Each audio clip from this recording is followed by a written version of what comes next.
Hello, Raw and Mithril here once again, and we've reached the halfway point of the Mega Man 10 Perfect Run series. 4 down and 4 to go. So let's keep that momentum going and head off to Strike Man Stadium. Batter up!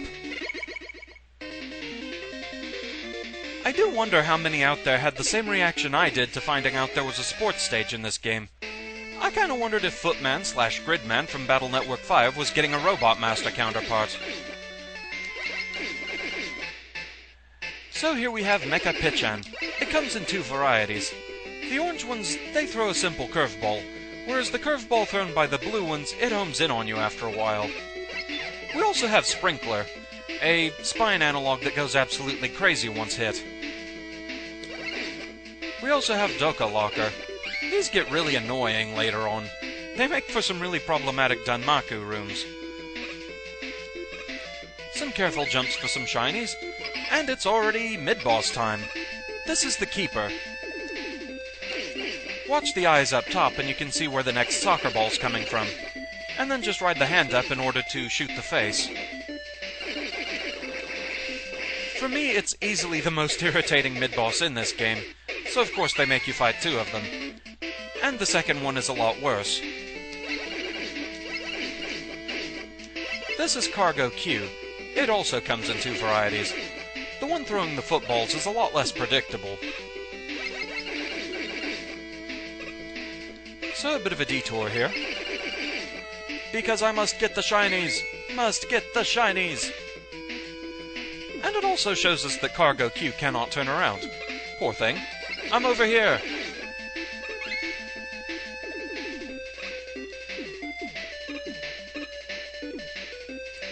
If you shoot the soccer balls, they'll propel you into the air. And we also got a demonstration of the blue Mecha Pichan trying to home in on me.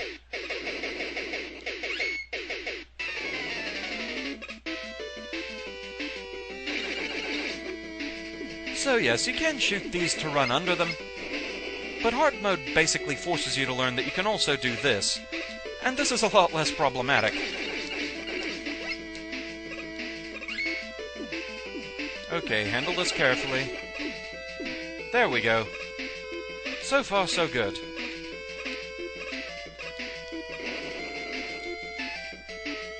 Yeah, short of using Rush Jet, this is also pretty much the only way to get this extra life. Time for the second Keeper, and this one's worse. The electricity flowing around the goalposts basically means you can't get as many hits on in it as on each pass. Also, this particular move is a bit trickier to read, and not really that useful for getting out there to give him extra hits, so I usually don't even bother with it. There we go. Now for those Danmaku rooms I was talking about.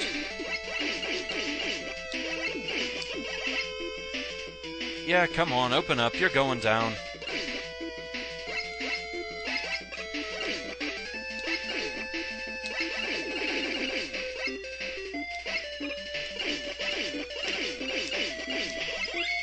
Man, those things make me nervous.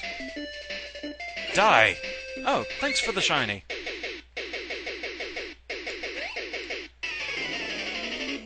Getting a good vantage point on this guy can be a bit tricky, but not that bad. And then suddenly, Danmaku everywhere. Thankfully, that's all of them. If you look carefully, there is a bit of a safe spot you can use here. Even the Mecha Pichan can't hit you there. So those 2 shinies up there, they are tricky to get, but it is possible. Though if you mess up, you do have to worry about scrolling things back onto the screen. There we go.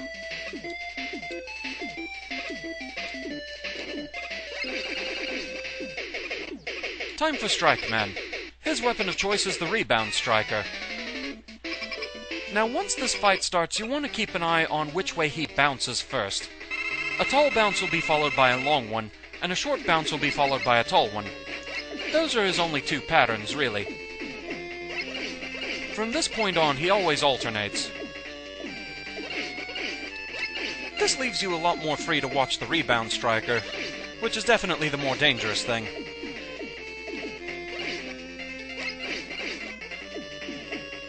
It's also worth noting that the rebound striker, it indeed does more damage the more times it bounces before it hits you.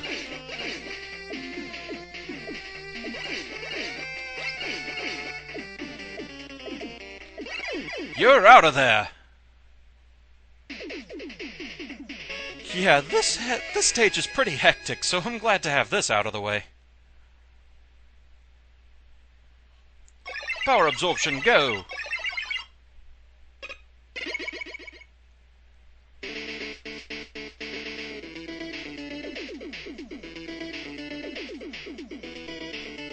And with that, we get... Pokeball, go! I mean, we get the rebound striker. You can aim it a bit, bounce it off walls and floors and ceilings. The more times it bounces before it hits the enemy, the more damage it'll do. It's actually one of my favorite weapons to play with in this game, so it's quite enjoyable. So, 5 down. Yeah, this one was tricky. This one brought the pain. Enjoy some outtakes.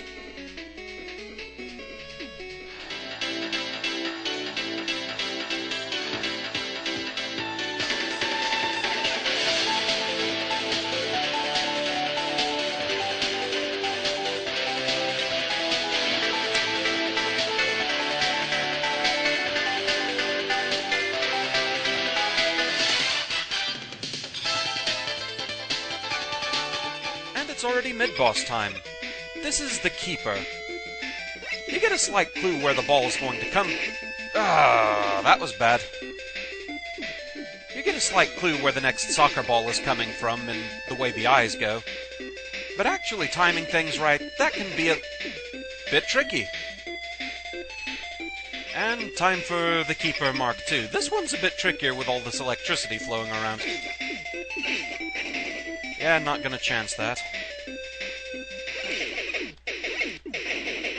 I'm gonna get hit anyway. Bugger! Now things get a lot worse. Case in point. That was just stupidity. I hate this thing. Oh, Danmaku! Bugger! Oh, so close.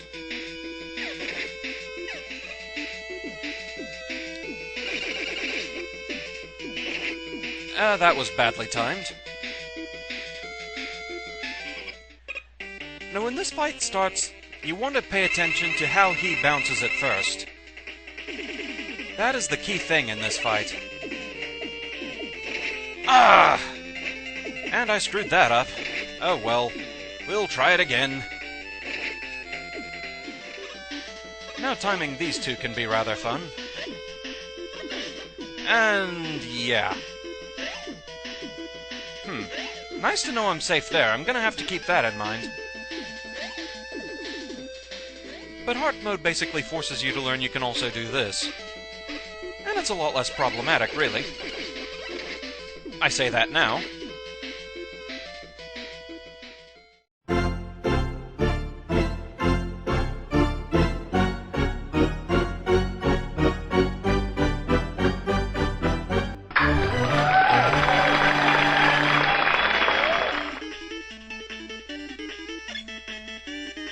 So now for the difficulty differences. First up, Easy Mode. This one pretty much just feels like the normal mode fight, just slowed down a bit. So basically if you can handle the normal mode fight, this one's pretty easy.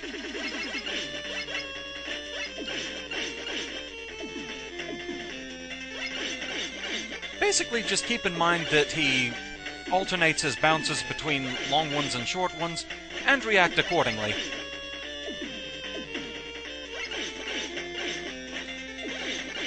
Overall, on Easy and Normal mode, Strikeman is a lot more predictable than I realized.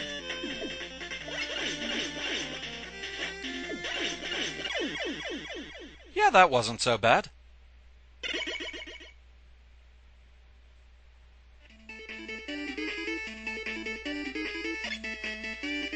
And then there's Hard mode. Yeah, this one's kinda crazy. Strikeman definitely is not holding back anymore. No longer is it simple alternating between long and short bounces. You really have to keep your eye on the ball this time. Even the rebound striker itself bounces around more on hard than it did on other difficulties. He also gets this crazy new attack. That was the easy pattern to dodge, but there's another that isn't so simple. However, the dizzy spell that follows his special attack, that leaves him open to a good number of counter hits.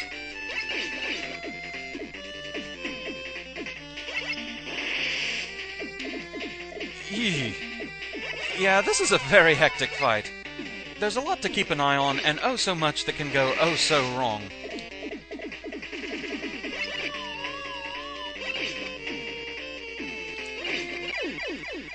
But it's done. Yeah, that is a very hectic one. Glad to have that one done.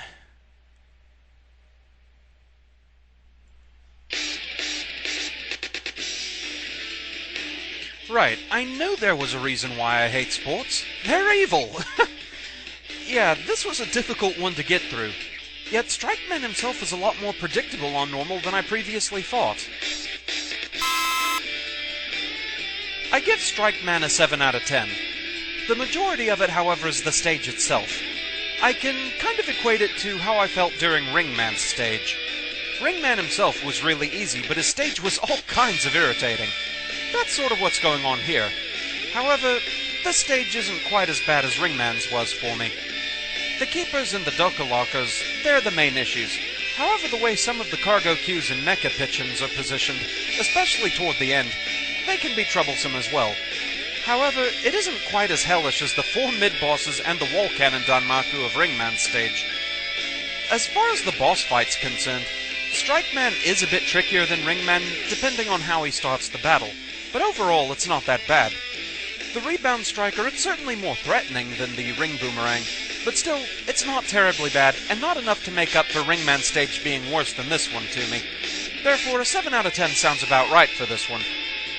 With Strikeman himself, I don't think Proto Man or Base really has a major advantage over Mega Man, but Base definitely has a worse time with the stage. Too many things where Base's weaker shots put him in a really bad position. Even with the keepers, I mean, sure he can just aim up to destroy them from ground level, but the soccer balls taking 4 shots each, that makes them quite a terror to have around. So with that, that's the end of this one. Thank you very much for watching, I hope you enjoyed the video, and I shall see you again next time. Until then, fare thee well.